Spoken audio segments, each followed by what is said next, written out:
Hello everyone, welcome back to the channel. In today's video, we're going to do a live trading analysis using the Bollinger Bands indicator. First, as you can see, we are showing our trading account. After that, we will select our indicator. Now we select Bollinger Bands.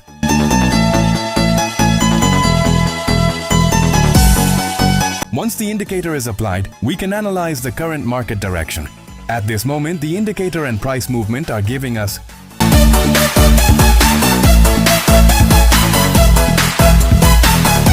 a buy direction, so we take our first buy trade. Now that our first trade is placed, let's understand how Bollinger Bands actually works. Bollinger Bands consists of three main lines: upper band, middle band, and lower band. The middle band is generally a 20-period simple moving average, while the upper and lower bands expand and contract according to market volatility. The main purpose of Bollinger Bands is to help us understand price movement volatility and market conditions. When the price moves close to the upper band, we observe whether the market is showing rejection or a strong breakout. Similarly, when the price moves close to the lower band, we look for confirmation of either a reversal or continued downward movement.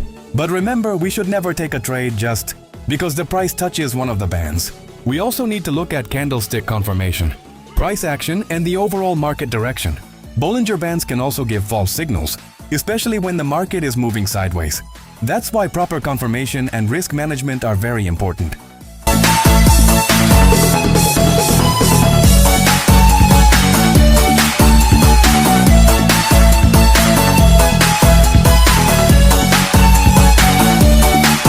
As you can see, our first buy trade has successfully won. For the second trade, we select 5 minutes. Now we move to our second pair. We select EU or CHF. After selecting the pair, you can clearly see that the market is moving strongly toward the downside. Based on the Bollinger Bands price movement and confirmation from the candles, we identify a sell opportunity. So now we take our sell trade and wait to see where the market moves next.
And as you can see, our second sell trade has also successfully won. This is how we use an indicator with proper market analysis instead of blindly following a signal. And remember, no indicator is 100% accurate. Always use proper confirmation and risk management when trading. If you also want to improve your trading analysis and receive trading signals like this, our Telegram channel link is available in the description.